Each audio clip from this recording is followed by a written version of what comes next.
ദേ, ഇത് എന്ത് കറിയാണെന്നോ അല്ലെങ്കിൽ ശരിക്കും ഈ കറിയുടെ പേരെന്താണെന്നോ എനിക്കറിയില്ല. സത്യം പറഞ്ഞാൽ ഞാനിത് ഉണ്ടാക്കുന്നതിന് ഒരു വീഡിയോ കണ്ടതാ. വീഡിയോ കണ്ടപ്പോൾ ഒന്ന് ഉണ്ടാക്കി നോക്കിയപ്പോൾ അടിപൊളി രുചിയാണ്. അതുകൊണ്ട് ഇത് എല്ലാവർക്കും ഒന്ന് ഷെയർ ചെയ്യണമെന്ന് തോന്നി. അപ്പൊ എല്ലാവരും ഒന്ന് ഉണ്ടാക്കി നോക്കണം. ഇതിന്റെ പേര് നിങ്ങൾ തീരുമാനിച്ചാൽ മതി.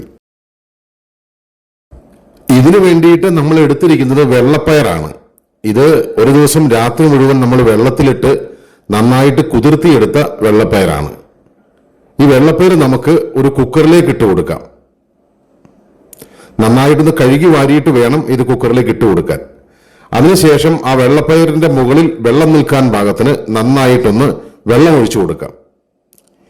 ഇനി അതിലേക്ക് നമ്മൾ ചേർത്ത് കൊടുക്കുന്നത് പാകത്തിന് ഉപ്പാണ്. ഉപ്പ് കൂടെ ചേർത്ത് കുക്കർ അടച്ചു വെച്ച് നമുക്കൊന്ന് വേവിക്കുവാനായിട്ട് വെക്കാം. പയറ് വെന്ത് കഴിയുമ്പോൾ പയറ് കുക്കറിൽ നിന്ന് മാറ്റിയിട്ട് ആ കുക്കറിലേക്ക് നമുക്ക് വലുതായിട്ട് അരിഞ്ഞെടുത്തിരിക്കുന്ന മത്തങ്ങയുടെ കഷ്ണവും അതുപോലെ തന്നെ അരിഞ്ഞെടുത്തിരിക്കുന്ന ഏത്തക്കായുടെ കഷ്ണവും ഇട്ട് കൊടുക്കാം. അതിനുശേഷം അതിലേക്ക് കുറച്ച് കറിവേപ്പിലയും 2 പച്ചമുളക് വട്ടമൊന്ന് കീറി നടുവെ ഒന്ന് മുറിച്ച് അതിലേക്ക് ചേർത്ത് കൊടുക്കാം. ഇനി അതിലേക്ക് ചേർത്ത് കൊടുക്കുന്നത് പാകത്തിന് ഉപ്പാണ്. ഉപ്പ് ചേർത്ത് കൊടുക്കുന്നു. അതിൻ്റെ കൂടെ ഒരു കുറച്ച് മഞ്ഞൾപ്പൊടിയും അതുപോലെ തന്നെ കുറച്ച് കാശ്മീരി ചില്ലിപ്പൊടിയും കുറച്ച് വെള്ളവും ഒഴിച്ച്, കുറച്ചൊഴിച്ചാൽ മതി വെള്ളവും ഒഴിച്ച് നന്നായിട്ടൊന്ന് ഇളക്കി യോജിപ്പിച്ചതിന് ശേഷം നമുക്ക് ഈ കുക്കർ അടച്ചു വെച്ച് ഒന്ന് വേവിക്കുവാനായിട്ട് വെക്കാം.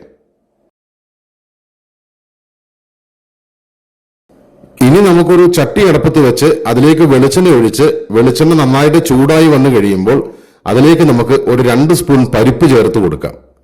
പരിപ്പ് നന്നായിട്ട് ഒന്ന് ചൂടായി വന്നു കഴിയുമ്പോൾ ചെറുതായിട്ട് അരിഞ്ഞു വെച്ചിരിക്കുന്ന ചെറിയ ഉള്ളി അതിലേക്ക് ചേർത്ത് കൊടുത്ത് നന്നായിട്ടൊന്ന് വഴറ്റി കൊടുക്കാം.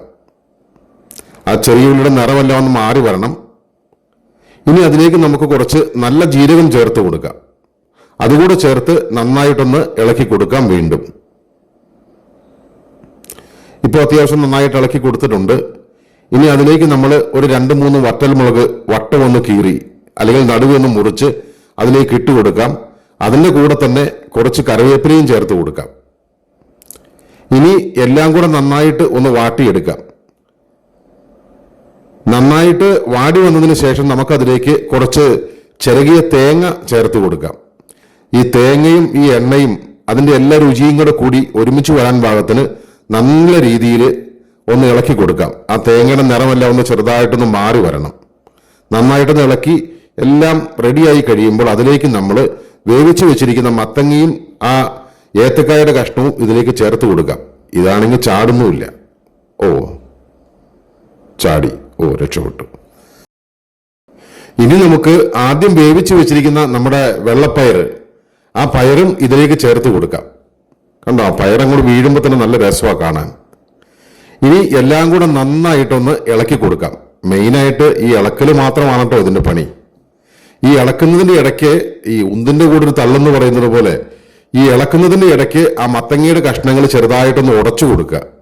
ഇപ്പൊ തന്നെ നമുക്കിതെടുത്ത് കഴിക്കാൻ തോന്നും, പക്ഷെ ആരും കഴിക്കരുത്. ഇനി ഇതിലേക്ക് നമുക്ക് ചേർത്ത് കൊടുക്കുവാനുള്ളത് ഒരു ലേശം മഞ്ഞൾപ്പൊടി, അതിന്റെ കൂടെ തന്നെ ഒരു കുറച്ച് കുരുമുളകിന്റെ പൊടി, ഇത്രയും കൂടെ ചേർത്ത് നന്നായിട്ട്, വേണമെങ്കിൽ നമുക്ക് അല്പം കറിവേപ്പില കൂടി ചേർക്കാം. നന്നായിട്ടൊന്ന് ഇളക്കിയെടുത്തൊന്ന് കഴിച്ചാൽ എൻ്റെ പൊന്നോ, ഇതിന്റെ രുചി അടിപൊളി രുചിയാട്ടോ. ഇത് നമുക്ക് ചോറിന്റെ കൂടെ കഴിക്കാം, അല്ലെങ്കിൽ വെറുതെ ഇരുന്ന് ഇത് മാത്രം നമുക്ക് കഴിക്കാം. സംഭവം അടിപൊളിയാട്ടോ.